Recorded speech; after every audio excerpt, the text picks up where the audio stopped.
Sebab apa? Kalau kita tengok dalam konteks filem Malaysia ni, department dia tak lebih bagi saya alih meja. Alih meja, alih bangku.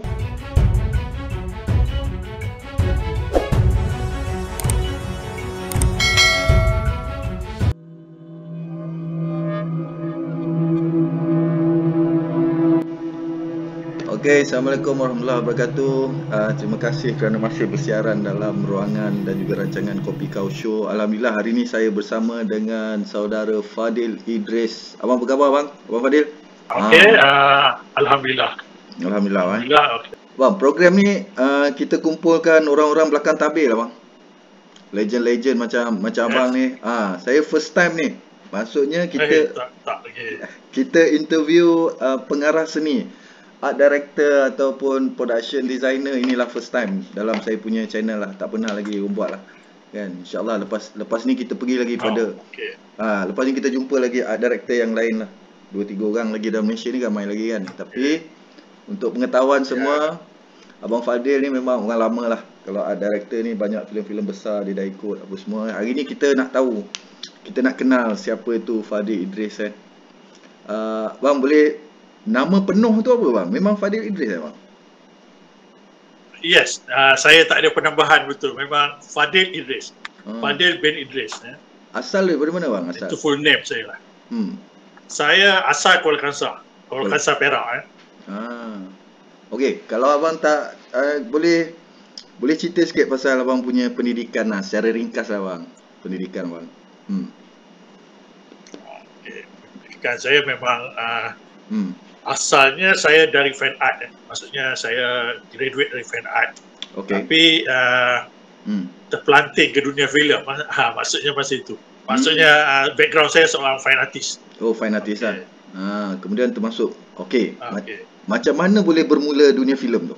Siapa yang bawa? Siapa yang trigger dia mula-mula tu? Dia yang first trigger saya ada satu member saya. Mungkin dulu dia pernah buat dengan SS3 tu, Hamish Shu'aib kan. Okey. Hamish Shu'aib. Dia pernah ikut Aziz dulu lah. Bukan Hanif. Amir Shu'aib. Dia buat dengan dia pernah ikut PGL, dia pernah bukan PGL, dia pernah buat dengan Perempuan Melayu Takhir. Okay. And then dia buat dengan Amok. Okay. Dan kebetulan waktu itu dia dapat untuk Lurah Dendam apa dia panggil saya waktu itu. And then the first film saya ikut dia di Lurah Dendam. Lurah Dendam maksudnya Lurah Dendam. Lurah Dendam yang TV3 punya tu Yang apa? Yes, TV3 punya. So Raja Ahmad Awaludin. Dia direct waktu itu. Arwah kan. Waktu tu abang dah kerja bahagian art lah maksudnya. Waktu Lurah Dendam abang dah start bahagian art. Saya memang tak pernah lompat ke department lain. Still saya masuk mungkin waktu tu as a prop waktu tu lah, ataupun set builder time tu kan. Selepas Lurah Dendam kebetulan waktu tu GB buat second film dia. Waktu tu saya terus ke assistant art director kepada Amir waktu tu. Maksud saya buat Azam dengan Zail Oman. Dengan Zail Oman lah.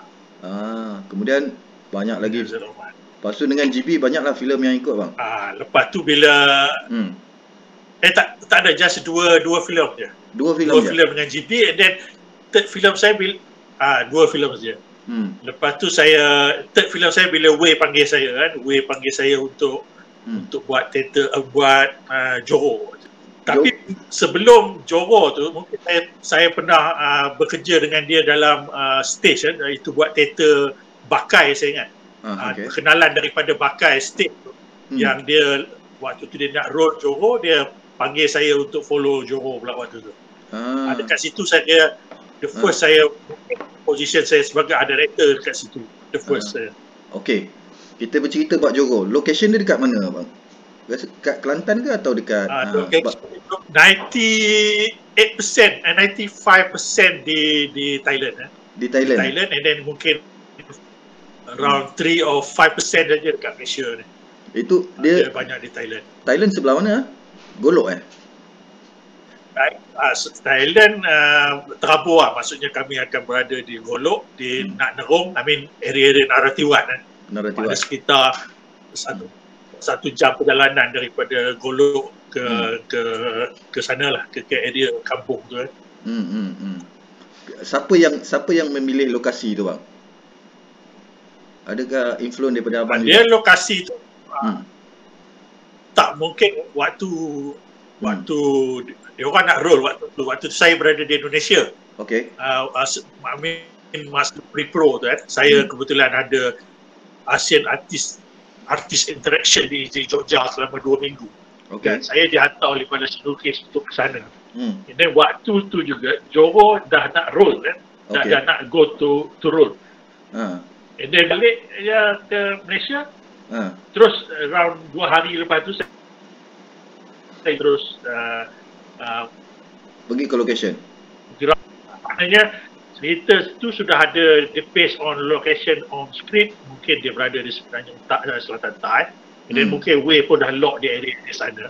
Tetapi soal pemecahan lokasi-lokasi kecil itu mungkin kadang-kadang suggestion dari saya ataupun daripada Way pula melihat, dan kami berbincang untuk menentukan setiap lokasi untuk filem Johor lah.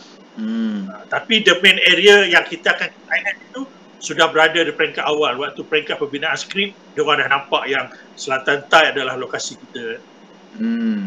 Susah tak bekerja dengan Way bang? Maksudnya Way ada dia punya vision ataupun visual dia. Abang mungkin ada abang punya pandangan lain. Tapi agak sukar. Bagi saya pula, antara director yang saya paling senang bekerja ialah dengan Way Jesari. Saya lagi maksudnya mungkin di level yang sedemikian apabila kami memerlukan perbincangan, maksudnya cepat faham, cepat mencapai kata sepakat ataupun saling memahami. Saya rasa itu kan. Saya rasa itu yang maksudnya agak mudah bagi saya. Saya rasa sebab memang perlu soal waktu terlalu banyak. Yalah, saya rasa sebab sensitif pada seni tu masing-masing. Sebab Way pun dia pun memang fine art juga kan sebelum ni kan. Way bukan, dia mungkin kalau basic dia dah boleh applied sign tu. Dia budak-budak sign kan. Dia budak sign. Dan selepas tu dia pergi continue dia punya study. Dia budak sign kan. Yalah.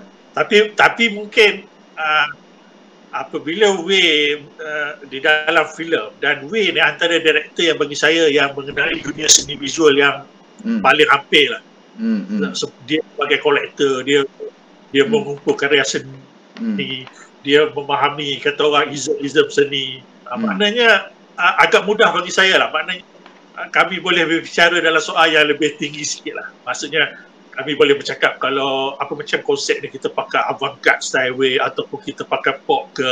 Maknanya term ini mudah dipahami apabila kami berbincang. Itu yang menjadikan kami lebih clear. What you need, saya senang follow, dan saya boleh mencari apa yang dituntut oleh skrip atau oleh Way sendiri. Kalau dalam filem Johor tu, maksudnya apa yang you nak tu boleh katakan banyak tak dia dapat dari segi art, dari segi prop? Kelebihan Johor ni saya rasa kami bergerak dengan apa yang ada ataupun dengan penerbangan yang diperlukan oleh skrip. Itu saja. Kami tak perlu kata bang terlalu melampau-lampau, sebab saya pun cakap dekat dia. Maksudnya kalau boleh kita bergerak sama, sinematografi, art direction, acting, atau dia bergerak, kata orang tak ada yang terlalu lebih menonjol-nonjol kan. Maksudnya kita bergerak seiring sama dengan motor untuk menjayakan Johor tu, tanpa kata orang nak menunjukkan yang ini lebih, we go dengan seadanya je lah. Tapi soal propping saya rasa tapi saya rasa location tu banyak satu location memang membantu. Itu sebab bagi saya every film yang kita nak buat, the best is you spend the time to get proper location yang betul dengan tuntutan skrip. Location yang itu yang saya rasa Malaysia banyak dan situ is a problem dia kan. Kita lebih kadang-kadang the producer letak kampung dia sebagai lokasi, sedangkan skrip tak inginkan macam tu. Ini kerja yang kata orang apabila kita mendapat lokasi yang tepat, kita akan reduce cost banyak. Maksudnya untuk rental dari sudut nak grading color, dari sudut nak membentuk ala-alamnya, kita sudah kurang di situ. Maknanya kita boleh fokus pada part-part yang lebih penting. Contohnya Ezra ke, contohnya macam-macam lah. Maksudnya location very penting. Betul. Kalau tengok filem Johor tu, latar dia memang rasanya tak ada kat Malaysia macam tu kan. Sebab tu filem tu sedikit sebanyak dia ada kelainan dia dari segi latar dia kan. Memang susah nak dapat kan. Bagi saya lah, saya tengok, saya kalau ingatkan filem tu lah, filem Johor tu. Betul tak? Dia kalau location yang macam itu punya visual, tetapi supported by extra yang bercakap dalam logat tu mungkin tak berlaku. Pakaian, cara hidup mereka, ekonomi mereka tak akan sama. Tapi apabila kita pergi ke tempat yang betul, maksudnya semua menyokong orang yang betul-betulnya, bentuk kemudiannya, bentuk ekonominya, semua sekali. Makna memang tak ada nafi, location adalah satu perkara paling penting lah untuk menjayakan sebuah filem yang berkualiti. Filem tu menang anugerah apa-apa tak bang? Dia banyak. Maksudnya Khalid Saleh sendiri menang dekat Pyongyang, saya rasa the best Asian actor kan.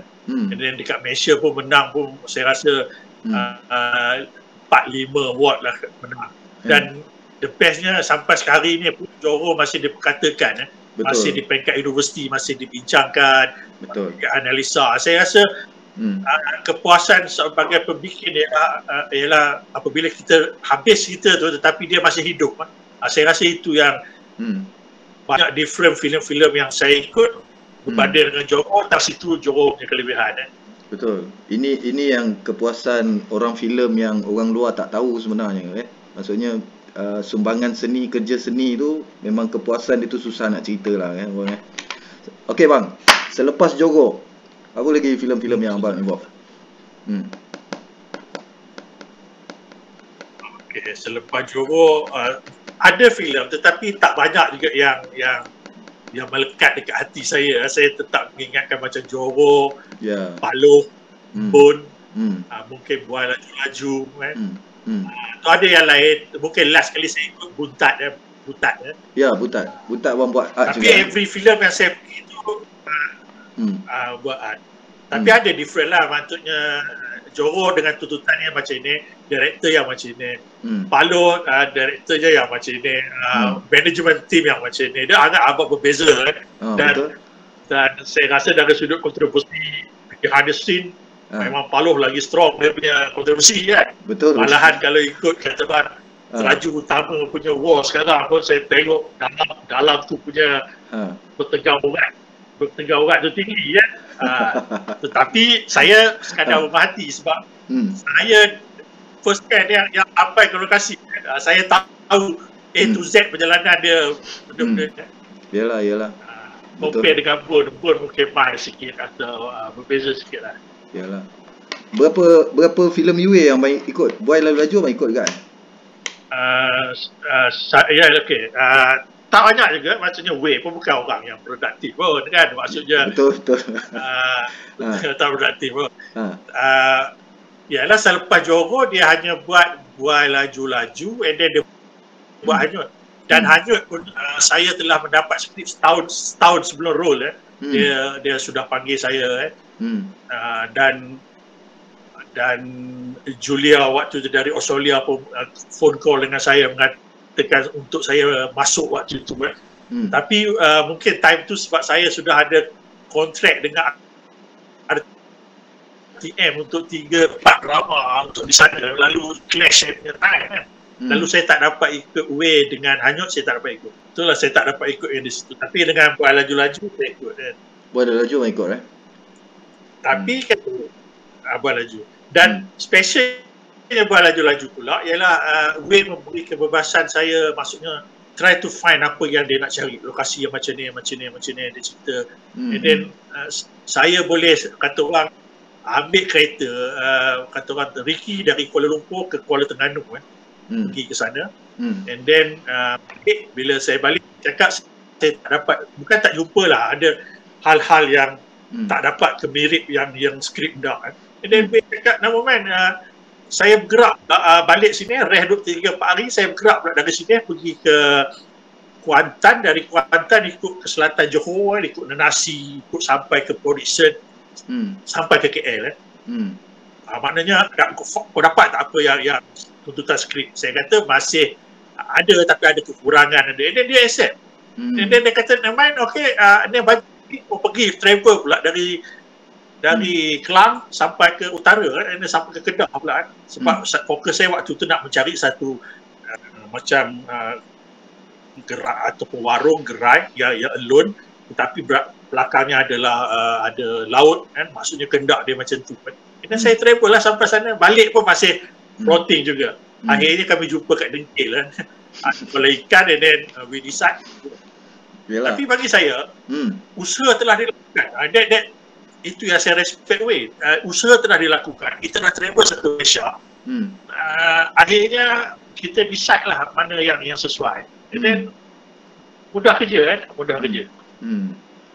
Tapi memang itu sebenarnya cara yang betul kan. Maksudnya kalau nak mengikut apa skrip, tuntutan skrip tu memang itulah, nak cari lokasi yang betul apa semua. Kerja pun tak susah. Okey. Okey. Abang kalau dapat skrip ataupun director panggil, producer panggil, apa first kali yang abang bagi abang yang ambil berat tu, apa yang first sebagai seorang art director? Firstly, skrip, saya akan pandang skrip. Mana kekuatan skrip tu macam mana, siapa direkturnya kan, saya harus begitu. Maknanya the script yang pertama, kemudian siapa direkturnya, kemudian timnya macam mana.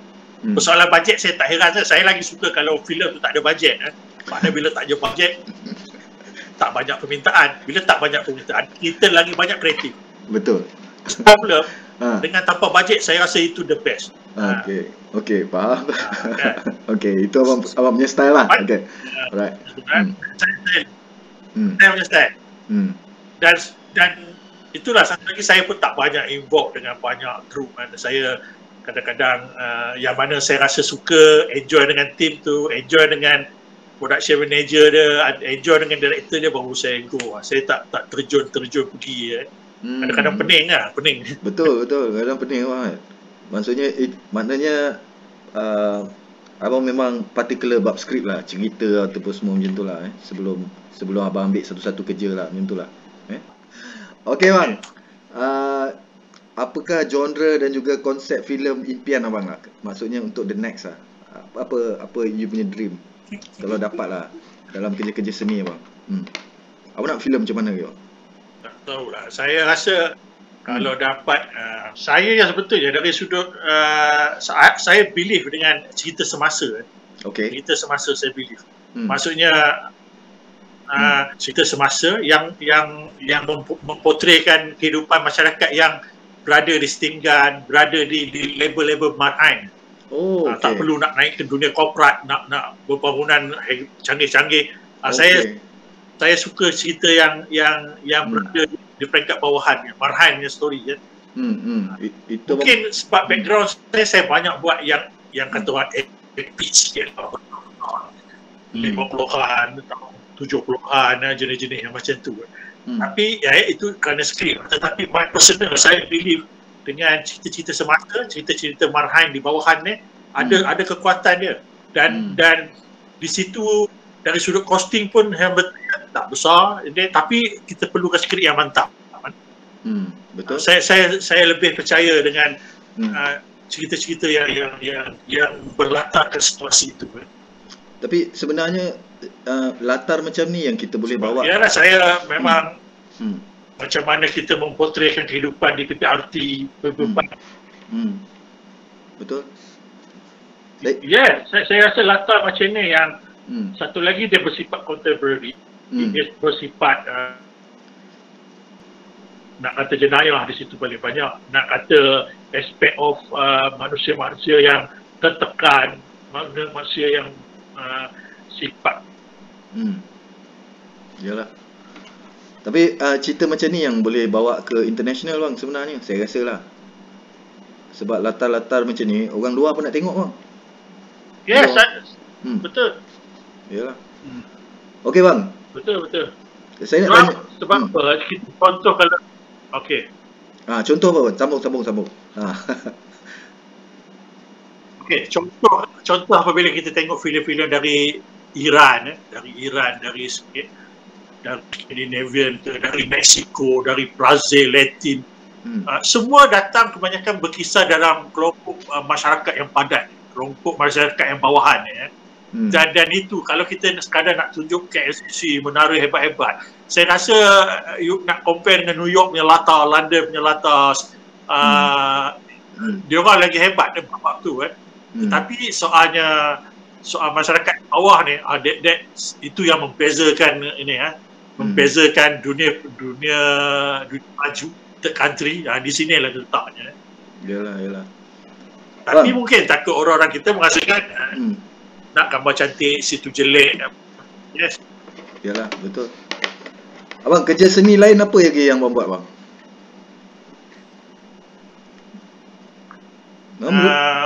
Abang melukis, Banyak, sebab saya banyak datang daripada saya melukis.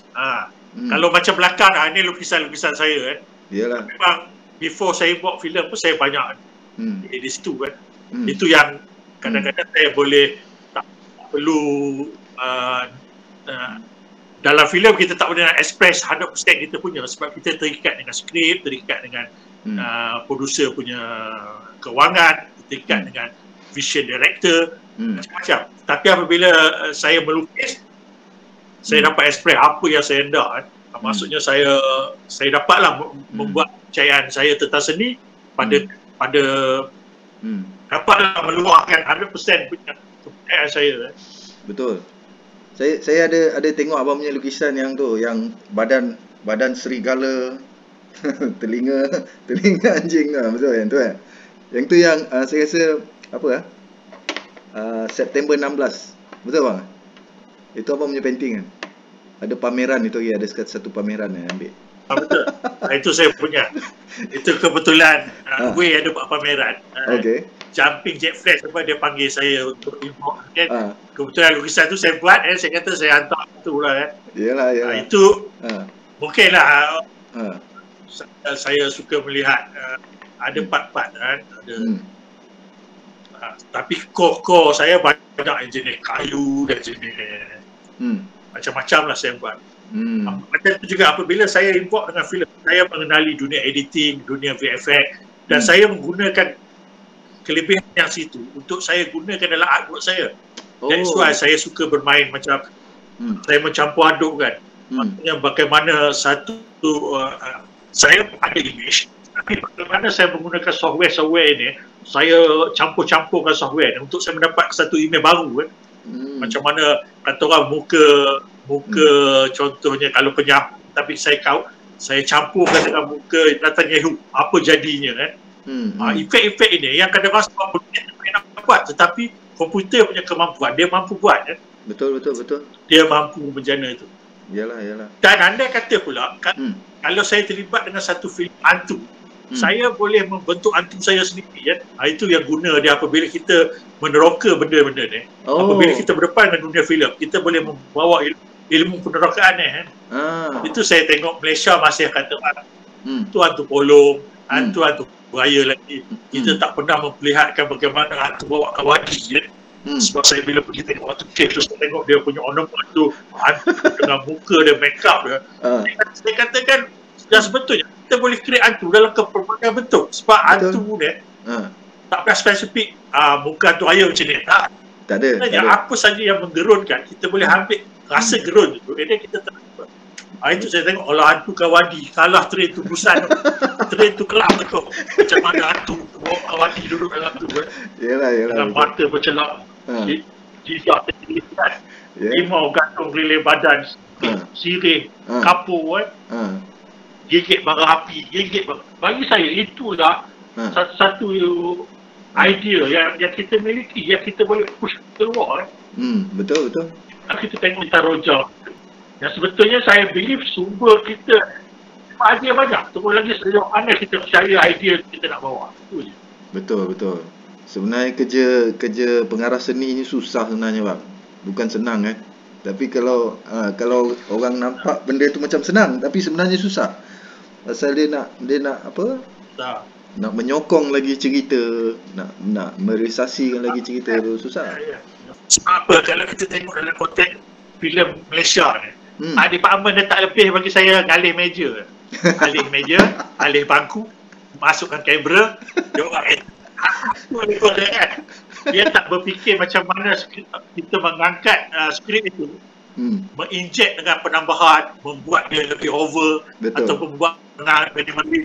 Dia meletakkan konsep dalam tu, baru cerita kita lebih bertenaga, kata orang kan. Bukan sekadar kata orang baju air taruh atas meja, itu letih kan. Itu silap kita kan, silap kita. Itu soalan saya nak tanya abang tu. Kalau kita tengok kredit, kalau kita tengok kredit title cerita Mak Saleh pun, bila department dia 5 minit tak habis kadang-kadang kan. Betul. Maksudnya macam-macam ada disiplin dalam tu ada. Tapi kita buat telemovie 3 orang, 2 orang broadband, meletih. Bukan letih lah, maksudnya apa dia boleh subak pun kan. Yalah betul.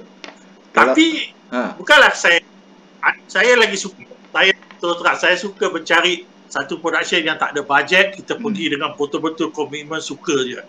Maksudnya bagaimana kita bekerja dalam keadaan yang limited. Bagi saya itu satu yang shock untuk diterapkan dalam konteks action. Ala-ala tak perlu bajet. Yalah betul. Kadang-kadang benda tu terus saya cakap banyak apa?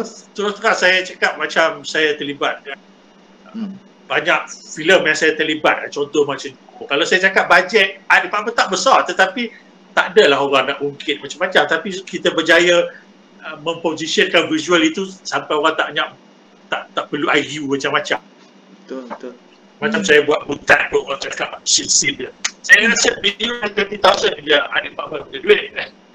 Okey, kalau abang boleh nak bagi pesanan lah, maksudnya kepada pengarah ataupun penerbit, apa yang dari sudut dari luahan seorang pengarah seni, apa yang abang nak cakap lah, nak tegur ke apa ke, ada tak bang?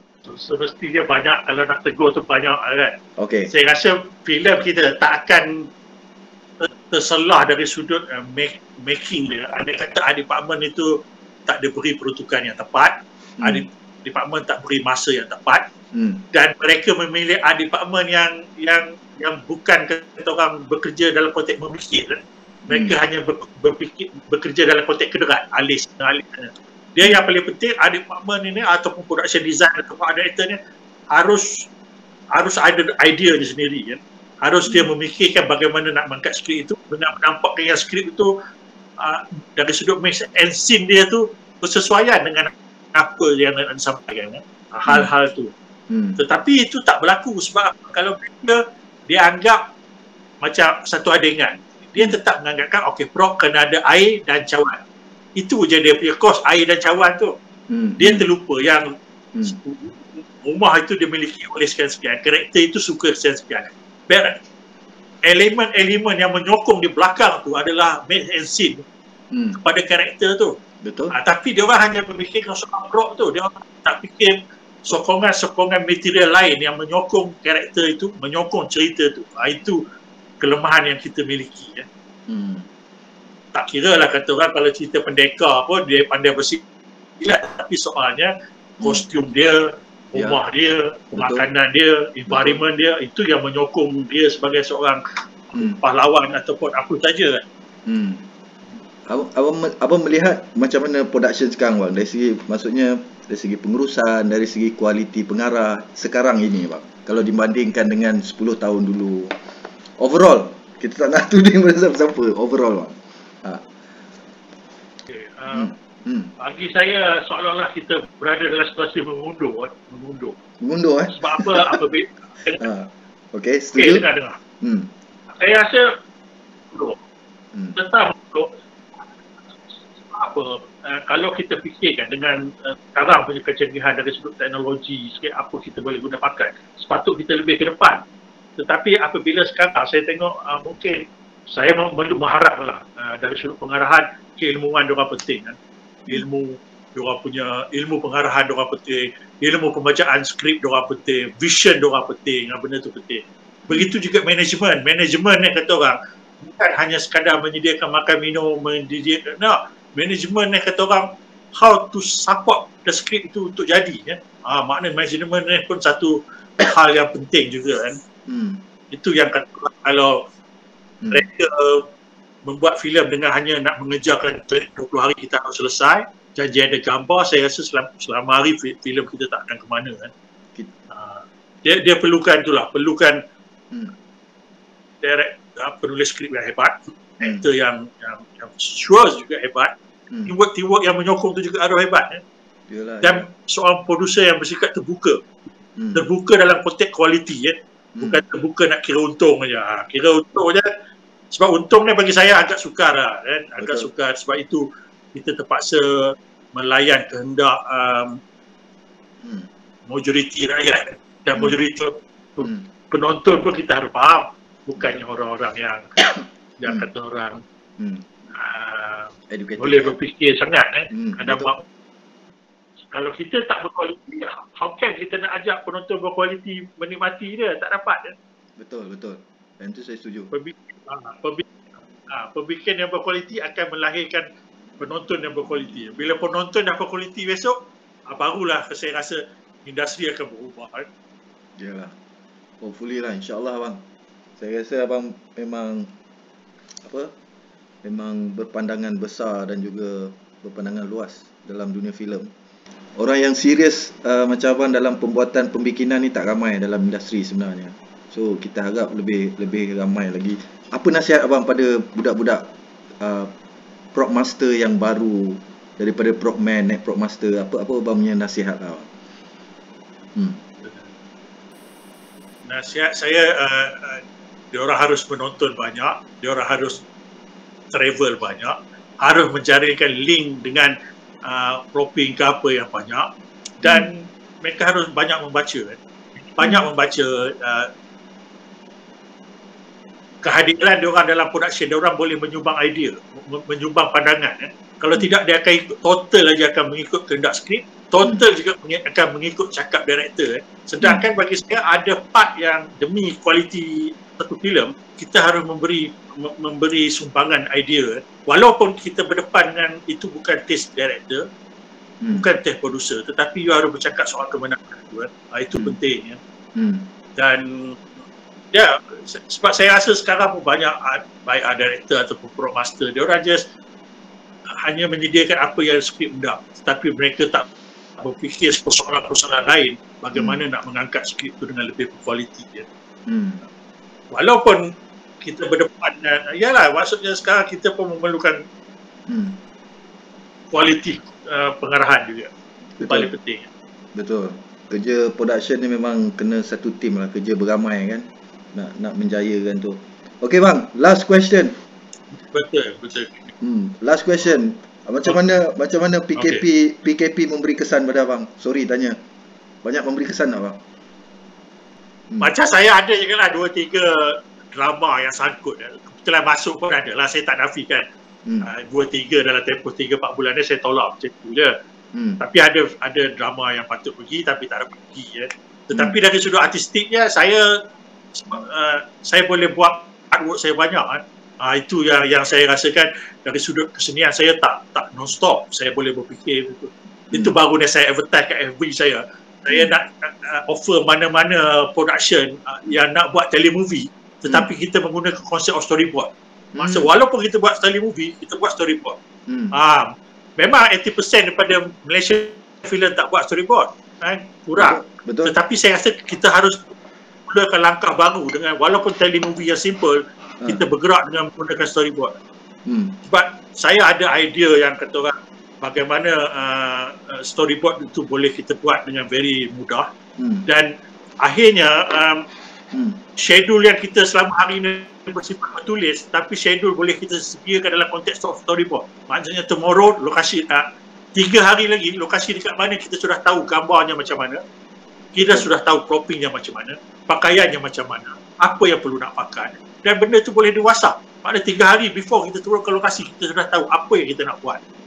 Itu yang saya buat kaji tu lah.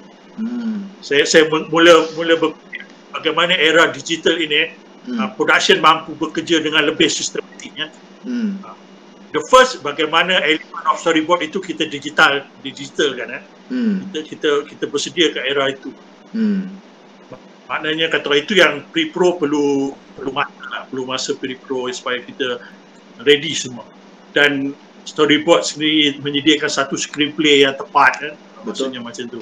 Betul. Dan kita boleh berfikir lah, hero nak pakai baju merah ke, dia punya antagonis, protagonis nak baju apa, kita dah dapat dekat situ, kita dah boleh design siap-siap. Macam juga rumah yang kita dapat, bagaimana kita nak meletakkan karakter itu dalam rumah itu, apa perlu alih, apa perlu ini, benda itu mampu dia buat lebih awal. Betul. Supaya tak adalah sampai ke lokasi baru kita tercari-cari apa yang kita nak. Betul. Kita dah ready 2-3 weeks before tu.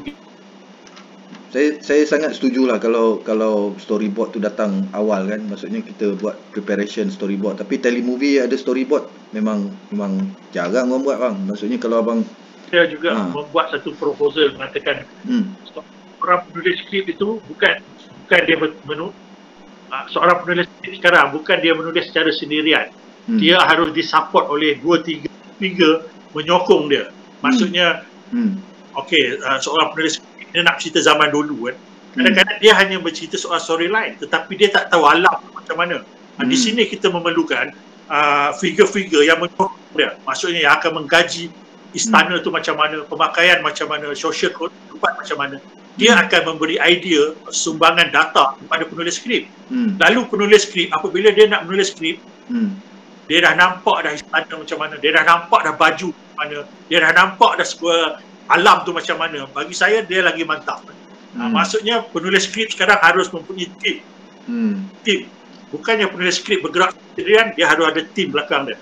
Kalau cerita nak buat pasal crime, dia ada juga pakar crime yang akan menyumbang ilmu, menyumbang data-data crime, bagaimana seseorang bersalah itu dihukum, apakah jenis-jenayah yang dibuat itu yang menyebabkan dia terpaksa duduk dalam jail dengan seksyen berapa, benda-benda ni yang berhukum. Itu yang saya rasa kita tak perlu production boleh berkualiti dengan syarat kita dapat skrip yang berkualiti.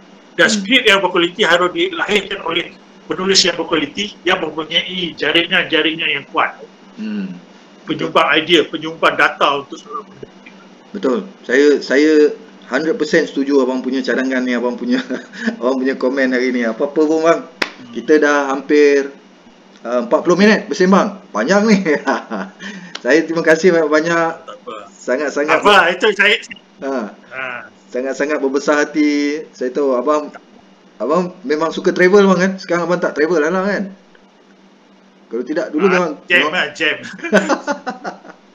Bukan dia travel tu pun kadang-kadang ada filem-filem yang saya buat. Kadang-kadang contoh saya pernah buat filem Nek Nak, bukan filem, drama Nek Nak. Tapi apabila saya travelling ke Thailand, ke Indonesia, travelling ke Sulawesi, saya melihat sistem perubatan dia tu, dia punya decoration, yang itu yang saya akan bawa masuk dalam drama-drama yang kita buat kan. Betul. Barulah kita dapat mewujudkan rasa suspense tu kan, kalau kita meminjam dari kesadaran kita. Jadi memang believe dan Asia Tenggara ataupun Kepulauan Melayu ni banyak dia punya sumber kan. Betul. Dan sumber itu hanya berpegang kepada sumber daripada kalau nak buat cerita kat Kedah je. Tak. You must meet dengan Thailand punya must meet dengan baru kita dapat satu base. Betul. Orang seni memang seharusnya kena banyak mengembara. Menyediakan dia dengan pistan itu. Yes. Betul, kena banyak mengembara bang kan. Baru idea tu lebih besar, lebih berguna ataupun lebih bermanfaat. Okey bang. Terima kasih banyak. Ya. Jumpa lagi. Assalamualaikum. Assalamualaikum bang. Terima kasih bang. Waalaikumsalam. Okey.